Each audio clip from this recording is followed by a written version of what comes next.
Hello my dear class 10 students.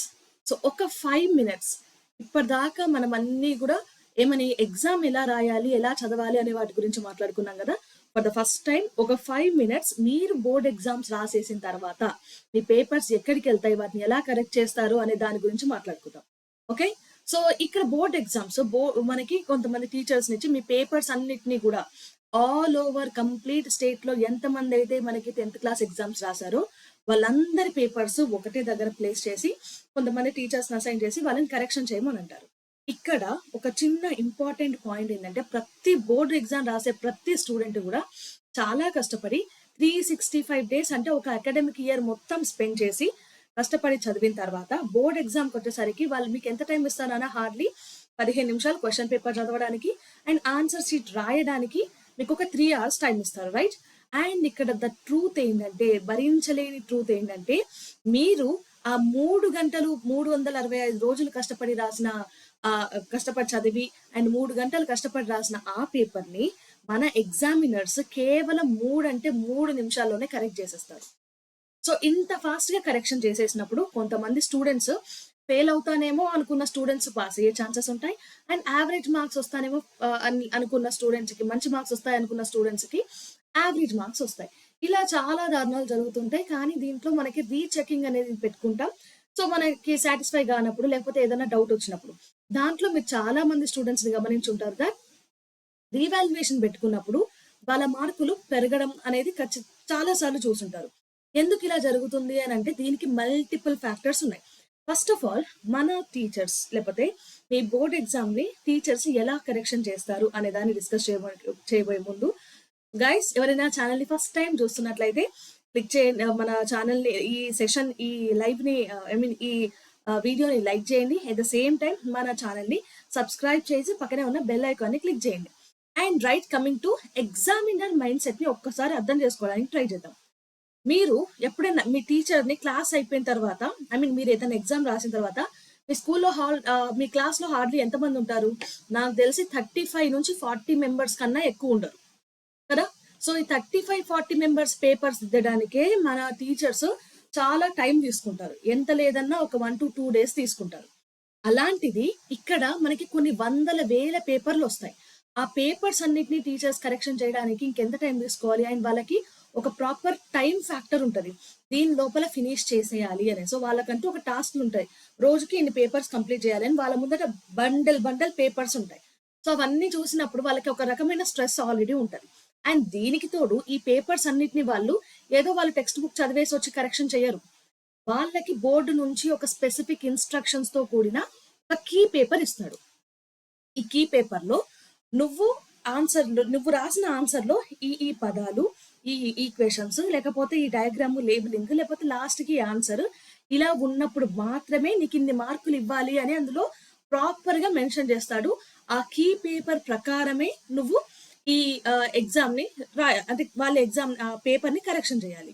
ఒకవేళ key paper లో ఒక వర్డ్ ఉంది అని నువ్వు అది రాయలేదు అని అనుకో, ఆ వర్డ్ రాయనందుకు లేకపోతే ఆ పాయింట్ రాయనందుకు ఎంతో కొంత మార్క్స్ డిడక్ట్ చేస్తారు. అండ్ ఇన్ని పేపర్స్ దిద్దిన తర్వాత వాళ్ళకి ఒక పాయింట్ లో ఇంకా టైర్డ్ అయిపోతారు. ఇంకా వాళ్ళకి ఏం దిద్దుతున్నాము అండ్ ఏం పాయింట్స్ పోయాయి ఇవన్నీ కలెక్ట్ చేసుకునే టైం కూడా ఉండదు, ఇంకా అంత టైర్డ్ అయిపోతారు. సో ఇన్ని రీజన్స్ వల్ల మనకి కొన్నిసార్లు అఫ్ కోర్స్ పేపర్స్ కరెక్షన్ చేసేది మనుషులతో కొన్ని చిన్న తప్పులు జరుగుతుంటాయి. కాబట్టి మనకి మార్క్స్ అటు ఇటు తేడాగా వస్తాయి. కానీ అలా కాకుండా ఇప్పుడు ఎగ్జామినర్ ని దృష్టిలో పెట్టుకొని మనము పేపర్ ని ఎలా రాస్తే మనకి మార్కులు పోకుండా మనకి రావాల్సిన మార్కులు మనకు వస్తాయి అనే కొన్ని పాయింట్స్ చూద్దాం. సో ఫస్ట్ ఆఫ్ ఆల్ నేనేమంటానంటే ప్రెజెంటేషన్ మ్యాటర్స్. ప్రెజెంటేషన్ చాలా మ్యాటర్ చేస్తుంది. చాలా మంది స్టూడెంట్స్ దీని మీద అసలు ఫోకస్ చేయరు. ఎంతసేపు నేను ఈ ఆన్సర్ రాసిన కదా ఎందుకు మార్కులు ఇవ్వలేదని టీచర్తో డిబేట్ చేస్తారు తప్ప నువ్వు ఆన్సర్ని ఎలా ప్రజెంట్ చేశావు, నీ ఫ్రెండ్ ఎలా ప్రెజెంట్ చేశాడు, ఇద్దరు ఒకటే ఎగ్జామ్ రాశారు, ఒకటే క్వశ్చన్ రాశారు కదా, మరి నువ్వు రాసిన దానికి నీ ఫ్రెండ్ రాసిన దానికి తేడా ఏంటి? ఎందుకు నీకు తక్కువ మార్కులు వచ్చి వాడికి ఎందుకు ఎక్కువ మార్కులు వచ్చాయి అని ఎప్పుడన్నా ఒక్కసారి మిమ్మల్ని మీరు క్వశ్చన్ చేసుకుంటే దాంట్లో మెయిన్ పాయింట్ వచ్చేసి ఈ ప్రెజెంటేషనే ఉంటుంది. సో మ్యామ్ ప్రెజెంటేషన్ అని అంటే మేము ఏమేమి ఫస్ట్ బేసిక్ గా ఫాలో అవ్వాలి అని అంటే ఒక స్ట్రక్చర్ ఇన్ ద సెన్స్, నేను ఒక పేపర్ ని తీసుకున్న తర్వాత నేనే ఎగ్జామినర్ని. ఒక పేపర్‌ని తీసుకున్న తర్వాత ఫస్ట్ లైన్ నుంచి లాస్ట్ లైన్ వరకు వరుసగా రాసుకుంటూ పోయాడనుకో, నాకు చదవడానికి ఇంట్రెస్ట్ ఉండదు. అప్పుడు నేనేం చేస్తా, సో లైట్ తీసుకుంటా. వీడేదో రాసిండులే సోది అని మధ్య మధ్యలో అక్కడెక్కడో, ఎక్కడొక్కడో చదివేసి నేనంత దాని మీద ఫోకస్ చెయ్య. అలాంటిది నువ్వు ఒక క్వెషన్ పేపర్ తీసుకున్న తర్వాత ఒక ఆన్సర్ రాసేటప్పుడు దానికి ప్రాపర్‌గా పైన ఇంట్రొడక్షన్, కింద బాడీ, దాని తర్వాత లాస్ట్‌కి కన్క్లూజన్, దాని తర్వాత దాంట్లో ఒక హైలైట్ చేయడము ఇలాంటివన్నీ చూస్తే నాకు నాకు నీ క్వెషన్‌లో కీ పేపర్‌లో ఇచ్చిన వర్డ్స్‌ని నేను వెతుక్కునే పనుండదు. నాకు కళ్ళకి కట్టినట్టు కనిపిస్తా ఉంటాయి. సో, ఆ ఆన్సర్ మీద నేను ఎక్కువ టైమ్ స్పెండ్ చేయకుండా వితిన్ సెకండ్స్‌లో నేను దానికి ఫుల్ మార్క్స్ ఏసేయొచ్చు. అలాంటి పేపర్‌ని దిద్దడానికి నేను in the sense exam paper correction చేసేవాళ్ళు చాలా ఇష్టపడతారు. కాబట్టి ఒక ప్రాపర్ ఫార్మాట్ అనేది ఫాలో అవ్వండి ఆన్సర్ రాసేటప్పుడు. అండ్ వాటిలో హెడ్డింగ్స్ ఉంటాయి. చాలా మనకి ఏదైనా డెఫినిషన్ రాసినా, లేకపోతే ఏదైనా ప్రొసీజర్ రాసినా, ఫార్ములా రాసినా హెడ్డింగ్స్ చాలా ఇంపార్టెంట్. సో, హెడ్డింగ్స్ అన్నిటిని గూడా వేరే పెన్‌తో గాని, లేకపోతే దేనితోనైనా హైలైట్ చేయండి. హైలైట్ చేయమన్నారు గదా అని గ్లిటర్స్ తీసుకుపోయి, స్కెచ్‌లు తీసుకుపోతా అనంటే నడవదు. అక్కడ అలో ఉండదు. ఇంకొక మెయిన్ ఇంపార్టెంట్ విషయం ఏంటంటే కీవర్డ్స్. నేను ఇందాక చెప్పిన గదా! ఒక ఆన్సర్ రాసినప్పుడు నువ్వు వాళ్ళ కీ పేపర్‌లో ఉన్న వర్డ్స్ నువ్వు ఒకవేళ నీ ఆన్సర్‌లో హైలైట్ చేసినట్లయితే, వాళ్ళింక కేవలం ఆ వర్డ్స్‌ని చూసుకొని నీకు మార్క్స్ ఇచ్చేస్తారు. మొత్తం ఆన్సర్ కూడా చదవరు. ఇది డామ్ ష్యూర్‌గా ఇదే జరుగుతుంది. మీరు ఎక్కడ చూసినా గూడా ఈ విషయం లాస్ట్ వరకి ఎవరు మీకు చెప్పరు. కానీ ఇదే జరుగుతుంది. కేవలం కీవర్డ్స్ చూసే మీకు మార్క్స్ ఏసేస్తారు. అట్లా అని చెప్పి మరీ మీరు ఓన్లీ డెఫినిషన్‌లో అంటే మొత్తం ఆన్సర్ మొత్తం స్పెల్లింగ్ మిస్టేక్స్ ఉండి ఓన్లీ కీవర్డ్స్‌ని మాత్రమే రాస్తానంటే అది గూడా కొంచెం చూసుకోండి. బట్ ఏదైనా డెఫినిషన్ రాసినా, స్టేట్‌మెంట్ రాసినా, లా రాసినా దానికి ప్రాపర్ ఒక ఆహ్, ఆహ్, హైలైటింగ్ అనేది చేయండి. ఓకే. అండ్ ఇంకొకటి హ్యాండ్ రైటింగ్. స్టార్టింగ్ నుంచి లాస్ట్ దాకా ఒకటే హ్యాండ్ రైటింగ్ మెయింటైన్ చేయండి. కర్సివ్ రైటింగ్ వద్దు. కర్సివ్ రైటింగ్ రాస్తే ఒక్కొక్కసారి టీచర్‌కి అర్థం గాక మనకి పాయింట్స్ తీసేస్తాడు. మార్కులు తీసేస్తాడు.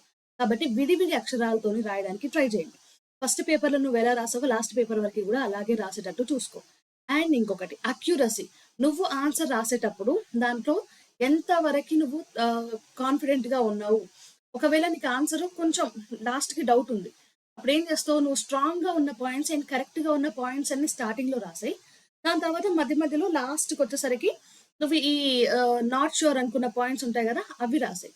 సో, అక్యురేట్‌గా ఆన్సర్‌ని రాసేటట్టుగా చూసుకో. సో, ఒకవేళ అక్యురసీ లేదు నీకు, ఆ క్వెషన్‌కి సంబంధించిన ఆన్సర్ నీకు మొత్తం రాదు. నీకేమేం వచ్చు అండ్ ఏమేం కరెక్టో వాటిని ఫస్ట్ రాయి. దీనివల్ల ఫస్ట్ నుంచి చదువుకుంటూ వచ్చిన ఎగ్జామినర్‌కి ఒక ఇంప్రెషన్ పడిపోతది. ఓకే. వీడు కరెక్ట్ గానే రాసాడు. లాస్ట్ ఒక 2 పాయింట్లున్నా పెద్ద పట్టించుకోడు. అండ్ ఇంకొక విషయం మనకి ఆహ్, మార్క్స్‌ని పెంచుకోవాలనంటే పేపర్ కరెక్షన్ చేసేటప్పుడు ఎట్లుంటదో తెలుసా? ఇప్పుడు మీరు కొన్ని క్వెషన్స్ చాయిస్ క్వెషన్స్ ఉంటాయి.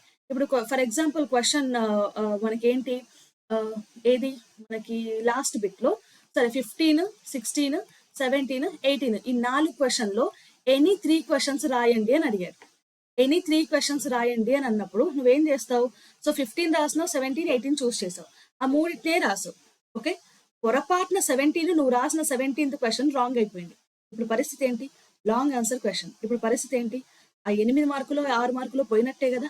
అదే నువ్వు ఎక్స్‌ట్రా క్వెషన్స్ రాస్తే ఇక్కడ ఆన్సర్ రాంగ్ అయింది గాబట్టి ఇదే సెక్షన్ నుంచి రాసిన ఎక్స్‌ట్రా క్వెషన్‌కి పర్ఫెక్ట్‌గా ఉన్నప్పుడు ఫుల్ మార్క్స్ ఇస్తాడు. ఓకే. అండ్ అలాగే చాలా మంది స్టూడెంట్స్ తొందరలో క్వెషన్ నంబర్స్ మర్చిపోయి డైరెక్ట్‌గా హెడ్డింగ్ పెట్టి ఆన్సర్ రాస్తుంటాడు.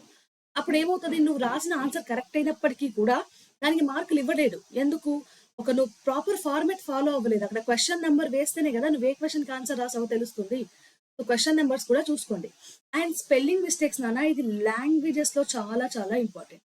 తెలుగు, హిందీ రాసేటప్పుడు ఈవెన్ ఇంగ్లీష్‌లో గూడా మనకి స్పెల్లింగ్స్ రాసేటప్పుడు 4 ఎర్రర్స్ గనక ఉంటే, నువ్వు 4 తప్పులు గనక చేస్తే హాఫ్ మార్క్ పోతది. అదే నువ్వు ఏడో, ఎనిమిదో చేసినావనుకో అది 1 మార్క్ పోతది. అట్లాంటి క్వెషన్స్ నువ్వు ఒక లాంగ్ ఆన్సర్‌లో ఒక 10, 15 చేసావనుకో ఏమవుతుందన్న నీ ఆన్సర్ మొత్తం కరెక్ట్ అయినా గూడా కేవలం నువ్వు రాసిన మిస్టేక్స్‌కి మార్కులు పోతాయి. కాబట్టి లాంగ్వేజెస్‌లో స్పెషల్లీ ఇది మెయిన్‌గా ఇబ్బందొచ్చేది మనకి ఈ లాంగ్వేజెస్ కాబట్టి. సో, ఇక్కడ మనకి స్పెల్లింగ్ మిస్టేక్స్ లేకుండా చూడు. అండ్ ఇవన్నీ మేనేజ్ చేసుకుంటూ గూడా నువ్వు టైమ్‌ని చెక్ చేసుకో. ఒక సెక్షన్‌కి ఎంత టైమ్ ఇవ్వాలి? అండ్ ఎన్ని లైన్స్‌లో నేను ఆన్సర్‌ని ఫినిష్ చేయాలి అనేది. రైట్? సో, మనకి ఇప్పుడు తెలంగాణ స్టూడెంట్స్ అందరూ రాసేది 80 మార్క్స్‌కి అండ్ అలాగే ఏపీ స్టూడెంట్స్ రాసేది 100 మార్క్స్‌కి కదా! సో, ఇక్కడ 80 మార్క్స్‌కి రాసే వాళ్ళందరికీ గూడా పాస్ మార్క్స్ ఎన్ని మార్క్స్‌కి పాసు? ఒకవేళ 80 అయితే 28 మార్క్స్‌కి పాస్. అండ్ ఇక్కడ 100/100 అయితే 35 మార్క్స్‌కి పాస్.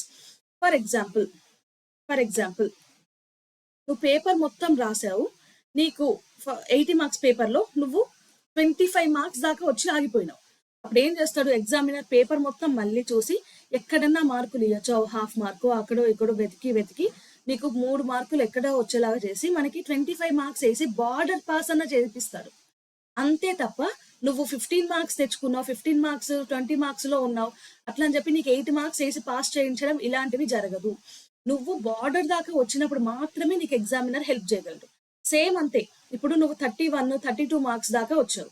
సో, ఎక్కడో ఒక దగ్గర ఏదో పేపర్ మళ్ళీ వెనక్కెళ్ళి అన్ని ఆన్సర్స్ చూసి అక్కడో హాఫ్ మార్క్, ఇక్కడో హాఫ్ మార్క్ వేసి 35 మార్క్స్, 2, 3 మార్క్స్ వరకి హెల్ప్ చేయడానికి రెడీగానే ఉంటారు గానీ, మరీ 5, 6 మార్కులు, 10 మార్కులు ఇంత హెల్ప్ అయితే జరగదు.